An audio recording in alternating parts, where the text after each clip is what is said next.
It was supposed to be a short, celebratory drive home after a basketball game. 5 friends, 1 car, and a straight road ahead. But on the night of the 24th of February, 1978, the logic of the world seemed to break. They turned away from the city lights, driving deep into the frozen heart of the mountains, where no one was waiting for them. Days later, their car was found. It wasn't wrecked, and it wasn't out of gas. It was simply sitting there, abandoned in the snow. The keys were gone, but the engine was fine.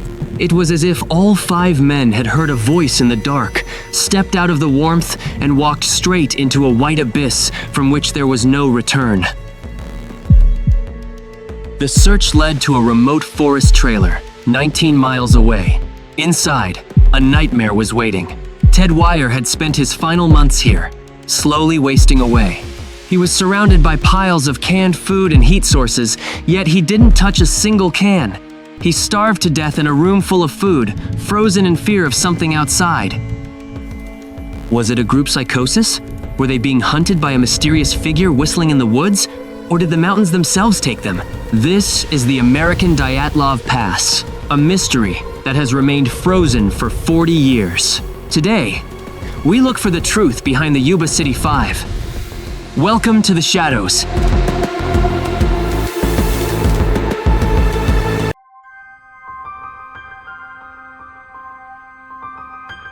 The night of the 24th of February, 1978, began with a celebration of a hard-won victory. 5 close friends from Yuba City left the basketball arena in high spirits, laughing and talking, unaware that this ordinary drive would be their final journey into a dark mystery. As they pulled away from the city lights, the atmosphere inside Jack Madruga's Mercury Montego was electric. They were headed south, planning their next game and enjoying the night, completely oblivious to the fact that they were driving straight into the heart of a deadly storm. Their last contact with civilization was at Bear's Market. They bought snacks and milkshakes, a routine stop for any road trip. Witnesses said they seemed perfectly normal, yet minutes later, as they turned back onto the road, they vanished into the silent, encroaching darkness. Instead of the safe highway home, the car took a fatal and inexplicable detour. They began ascending the treacherous, unplowed roads, leading deep into the Plumas National Forest. It was a route that defied all logic, heading directly into a wall of freezing darkness and isolation. 70 miles off course, the vehicle finally came to a halt, buried deep in a massive snowbank. The engine went silent, and the heater turned cold. In the absolute isolation of the mountains, the 5 men faced a choice that would haunt investigators for decades. When the car was discovered, it presented a baffling scene. The doors were unlocked, and the keys were missing, but the engine was in perfect working order with plenty of fuel. For some reason, the men had abandoned their only source of warmth to walk into the cold. Investigators found a trail of footprints leading away from the vehicle, heading higher into the mountains. The tracks didn't lead back toward the road, but deeper into the wilderness. It was a journey of no return, a desperate march through the snow, driven by an unknown fear. The investigation soon turned to Gary Mathias. Gary struggled with schizophrenia and required daily medication to remain stable. Without his pills, the isolation of the forest could have triggered a terrifying descent into paranoia, potentially leading his friends into a fatal and inescapable trap. Was Gary the one leading the group that night? His family knew that without his medication, he could become disoriented within hours. If he was driving, his internal chaos may have mirrored the storm outside, leading the group blindly into the freezing darkness of the Sierra Nevada. A man named Joseph Shans, also stranded that night, reported a chilling encounter. He saw distant headlights and heard shouting and whistling in the woods. When he called for help, the lights suddenly went out. He even claimed to have seen a woman carrying a small baby. Whether Sean saw a hallucination or a real group of people remains a mystery, but his testimony painted a haunting picture. Lights moving in the trees, voices in the wind, and 5 men walking away from their only hope of survival into the very heart of the storm. As the days turned into weeks, the headlines grew more desperate. The forest is a massive labyrinth, covering over 1 million acres. As the sun set on the first month, the realization hit. Finding them in this frozen hell was nearly impossible. The snow was burying their secrets. The search operation was one of the largest in the region's history, but it was doomed from the start. Nature was working against them. Record-breaking snowfall had turned the Plumas National Forest into an impassable fortress of ice, burying any potential clues under 15 feet of white powder. Every night, the airwaves were filled with static and the desperate voices of dispatchers. Families sat by their phones in agonizing silence, praying for a single word of hope. But the only response from the mountains was the cold, indifferent howl of the winter wind. When the clouds finally parted, helicopters began their sweep. From above, the forest looked like a beautiful but deadly wasteland. They spotted the car, a tiny black speck against the infinite white. But when teams finally reached it, they found nothing but an empty, frozen tomb. Inside the abandoned Mercury, everything remained in its place. No signs of struggle, no broken glass, just a haunting neatness. It was as if the 5 men had stepped out for a cigarette and simply dissolved into the air, leaving behind their only chance of survival. Jack Madruga was a man who took immense pride in his vehicle. He was meticulous and hated the cold. His family remains adamant. Jack would never have driven his prized car onto a dangerous, unplowed road unless he was being followed or forced by an outside threat. Time seemed to stop in the mountains that night. Investigators began to realize that this wasn't just a case of getting lost. It was a sequence of events that defied human logic. Why would 5 men leave a warm car with a half-full tank of gas to face a certain death? If they weren't forced, then they were lured. Some theories suggest they saw a light in the distance and thought it was a cabin. But in a blizzard, chasing a flickering light is a fatal mistake that leads you deeper into the trap of the mountain's freezing heart. The tracks found near the car told a story of confusion and panic. They didn't lead back toward the road. They headed higher, toward the ridges where the wind is most lethal. It was as if the group was being hunted by something invisible, moving blindly through the dark. Ted Weher was a man of habit and gentle nature. For him to abandon the car was the most disturbing detail of all. He was a follower who relied on the group for direction. If the group decided to walk, Ted would follow, even if it led him straight to his grave. Missing person posters soon covered every pole in Yuba City. 5 empty chairs sat at 5 different dinner tables, a constant reminder of the tragedy. The mystery had moved from the frozen peaks into the hearts of the community, growing darker with every passing winter day. Months would pass before the snow began to melt, slowly peeling back the white shroud from the Sierra Nevada. The forest was finally ready to reveal its secrets, but the truth waiting in the spring thaw would be far more horrific than anyone had dared to imagine. In the spring, foresters stumbled upon a remote service trailer, miles from the abandoned car. What they found inside would turn this case into a legend of true crime horror. The story of the Yuba City 5 was about to enter its most terrifying and final chapter.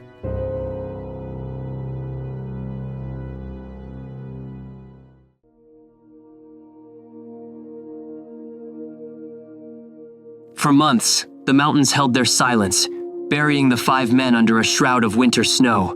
But as the spring thaw began, a group of Forest Service workers stumbled upon a remote trailer, miles from the abandoned car. They had no idea they were about to uncover a scene of pure horror. When they forced the door open, the air was cold and still. The trailer was supposed to be empty, a seasonal shelter. But it was clear that someone had been living here, struggling to survive against the impossible odds of the Sierra winter for weeks, if not months. Inside, they found the body of Ted Weher. He was lying on a makeshift bed, covered in several sheets, his body emaciated and frozen. The gentle giant, known for his routine and dependency on others, had spent his final days alone in this desolate outpost, miles from any help. Ted's condition was baffling. He was a follower, a man who relied on guidance, yet he had managed to survive in this desolate place. The discovery raised a horrifying question. Was Ted alone, or had someone left him here to die? A silent witness to a tragedy that had gone terribly wrong. The most horrific detail was the abundance of food. The trailer was fully stocked with sea rations, enough to keep all 5 men alive for a year. Dozens of cans had been opened, but many remained untouched. Ted, surrounded by sustenance, had starved to death in the frozen dark. Ted's death was a cruel joke. He had found shelter and food, the two things he needed to survive. Yet, for some inexplicable reason, he failed to consume enough to keep himself alive. It was as if a psychological barrier, or perhaps an external presence, had prevented him from feeding himself. Investigators found 2 sets of keys to the service trailer. One set was missing, suggesting that the men had found their way in. The second horrifying detail was the neatness. The empty cans were stacked, the bed was made. This was not a scene of chaos, but of routine. Was Ted alone in his final weeks? Some investigators believed that someone else had been in the trailer with him, perhaps using the missing keys. This unknown presence might have controlled the food, deciding who ate and who starved, a silent master of life and death. If all 5 men reached the trailer, what happened to the others? Their bodies were never found inside. This led to a disturbing theory. The men had arrived together, but a power struggle, a psychological breakdown, or an external threat had forced them to separate, leaving Ted to his fate. Suspicion once again fell on Gary Mathias. His history of schizophrenia made him a prime candidate for a psychotic breakdown. If Gary was leading the group, his distorted reality may have dictated their actions, turning their fight for survival into a scene of unimaginable terror. The wilderness surrounding the trailer is unforgiving and desolate. In the months since the disappearance, the snow had buried their secrets deep. But as the spring sun began to reveal the grim reality, the search for the remaining 4 men became more urgent than ever. With the discovery of Ted's body, the case was reopened with a newfound horror. Teams descended on the mountain once again, this time armed with the terrible knowledge that they were looking for bodies, not survivors. They scoured the peaks, desperate for any sign of the missing men. Just 11 miles from where their car was abandoned, searchers made another gruesome discovery. The remains of Jack Madruga and William Sterling were found scattered by wildlife.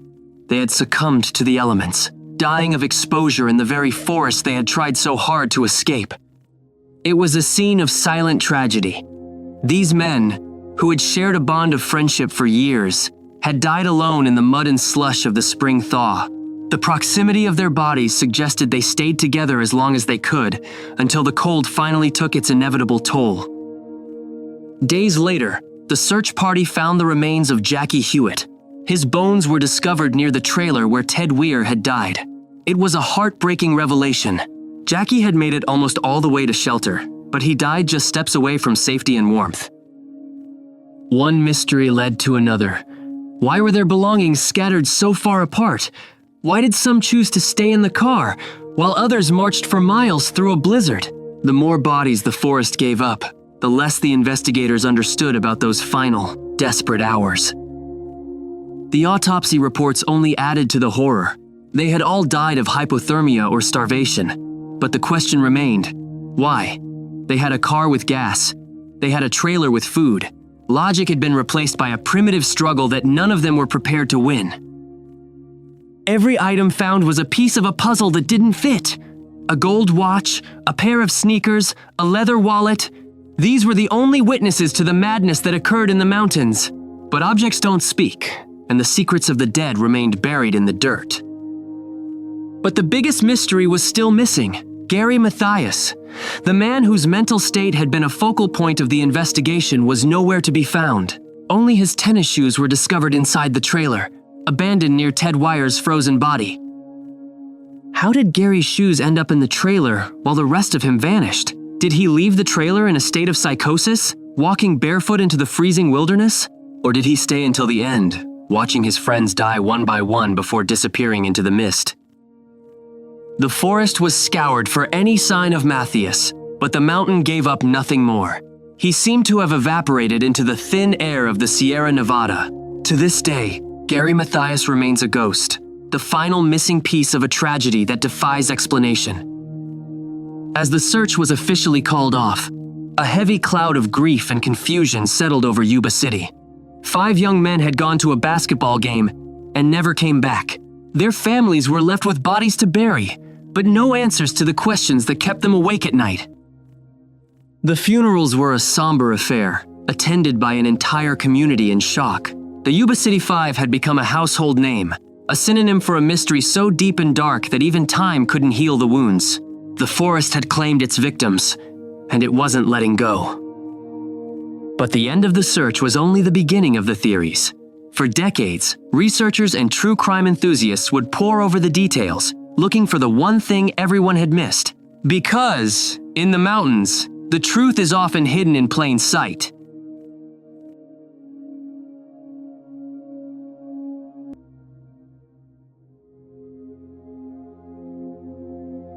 As the official investigation hit a dead end, the vacuum was filled with terrifying theories.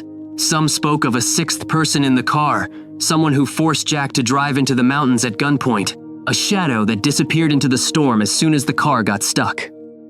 Police noted that the car's undercarriage was undamaged, despite the rough terrain. This suggested the driver was extremely careful. Or perhaps, the driver was someone who knew exactly how to navigate these roads even in the middle of a blinding blizzard. Who was at the wheel? Jack Madruga, who hated the cold? Or Gary Mathias, whose mind was a labyrinth of schizophrenia? If Gary took control, his delusions might have transformed the dark woods into a battlefield where the only way to survive was to keep moving. Without his medication, Gary's perception of reality would have shattered. Was he trying to lead his friends to a safe place that only existed in his mind? Or was he fleeing from an imaginary pursuer, dragging 4 innocent men into his own personal hell? Then there is the theory of the unknown threat. Some believe the men witnessed something they weren't supposed to see, a drug deal, a military experiment, or something even more sinister, and were forced into the mountains to be silenced forever by the cold. Joseph Sean's testimony about the woman and the baby remains the most chilling piece of the puzzle. If she was real, she was the last person to see them alive. If she was a ghost, then the mountains of Yuba City are haunted by more than just memories. The trailer where Ted Weiher died holds the darkest secrets. Why didn't he use the matches found nearby to start a fire? Why didn't he open the lockbox filled with warm clothes and more food? It was as if he was too terrified to move from his bed. Fear can paralyze a man more effectively than ice. Ted was a follower. Without a leader to tell him it was safe to eat or safe to start a fire, he simply waited. He waited for a rescue that would never come, or for a friend who had already perished. Some theorists suggest Ted wasn't alone, that Gary Mathias was there, watching Ted starve, unable or unwilling to help. Gary's tennis shoes found in the trailer are the only proof of his presence, but they offer no explanation for his ultimate disappearance. Did Gary leave the trailer after Ted died? If he did, he walked out into a landscape of certain death. To this day, no trace of his body has ever been found, leading some to believe he managed to survive and escape, starting a new life elsewhere. But the escape theory is thin. Gary was a man who needed help to survive in the world. The most likely reality is that he is still out there, his bones resting in some unreachable crevice of the mountains, forever hidden by the trees and the silence. For the families, the theories are a double-edged sword. They offer a distraction from the grief, but they never provide the one thing they truly need: closure. The American Dyatlov Pass remains a wound that refuses to heal, even after nearly 50 years. There is a medical phenomenon called paradoxical undressing. In the final stages of hypothermia, the brain malfunctions, making the victim feel like they are burning up. They strip off their only protection, a desperate act that ensures their death within minutes in the frozen air. Was this the fate of Sterling and Madruga? Their clothes were found scattered nearby, a trail of abandoned layers that led nowhere. It's a terrifying image. 5 friends, lost in the dark, slowly losing their minds as the cold rewired their survival instincts into self-destruction. Some experts point to a collective psychosis. In a group of people with varying mental stabilities, a single person's panic can become contagious. If one man decided they were being hunted, the others might have believed it too, running until their hearts simply gave out. The forest is a place where the mind plays tricks. Every snap of a branch sounds like a footstep. Every howl of the wind sounds like a name being called. For the Yuba City Five, the Sierra Nevada wasn't just a mountain range, it was a psychological trap with no escape. The lead investigator, Jack Beecham, admitted that the case made no sense from day one. He had seen strange things in his career, but nothing like this. A car that worked, a trailer full of food, and 5 men who chose to die instead of using them. Decades later, the case remains officially unsolved. The files sit in a basement, gathering dust, a testament to a night where logic vanished. The families have mostly passed away, taking their grief to the grave, while the mountains keep their silent vigil over the truth. The trailer is gone now, removed years ago, but hikers still report an uneasy feeling in that part of the forest, a sense of being watched, a feeling that the air is just a few degrees colder than it should be, even in the middle of a warm July afternoon. Every new theory from alien abduction to secret government tests is just a way for us to cope with the reality. The reality that 5 men simply broke under the weight of the dark. We want there to be a villain, but sometimes the villain is just the cold. They were sons, brothers, and friends. They were champions of the Gateway Gators. But to the rest of the world, they will always be the Yuba City 5, a group of souls lost between the victory of the arena and the silence of the pines. As you drive down those mountain roads today, you can't help but look into the trees. You wonder if you'll see a light. You wonder if you'll hear a whistle. And you pray that you never have to make the same turn that they did back in 1978. The mountains don't care about our questions. They don't care about our documentaries or our theories. They only care about the snow that falls every winter, covering the ground where 5 men once stood, wondering which way was home. The mystery of Yuba City remains a shadow in the American landscape, a reminder that even in a world of maps and machines, there are still places where the darkness is absolute. And some secrets are meant to stay buried in the snow.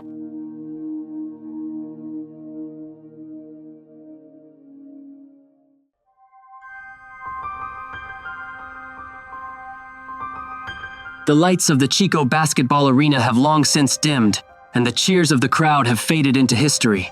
For the families of the Yuba City 5, life became a permanent state of after, a world where every winter brings back the same unanswered questions. We want to believe there was a reason, a logic, a hidden truth that would make sense of the madness.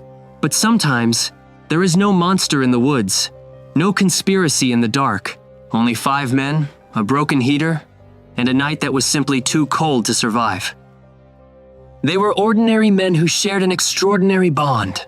They looked out for each other until the very end, even when the world around them turned into a frozen nightmare. In their final moments, they weren't icons of a mystery, they were just friends trying to find their way home. Today, the Plumas National Forest stands as a silent monument to that night in 1978. The snow falls, the seasons change, and the mountains keep their secrets. The story of the Yuba City 5 remains etched in the frost, a chilling reminder of how thin the line is between life and the unknown. Thank you for joining us on this journey into the shadows. If you want to dive deeper into the world's most baffling mysteries, don't forget to subscribe.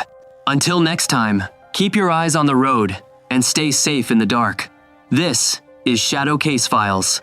The case of the Yuba City 5 is closed, but the whispers in the snow will never truly fade. Some mysteries aren't meant to be solved. They are meant to be remembered. Good night.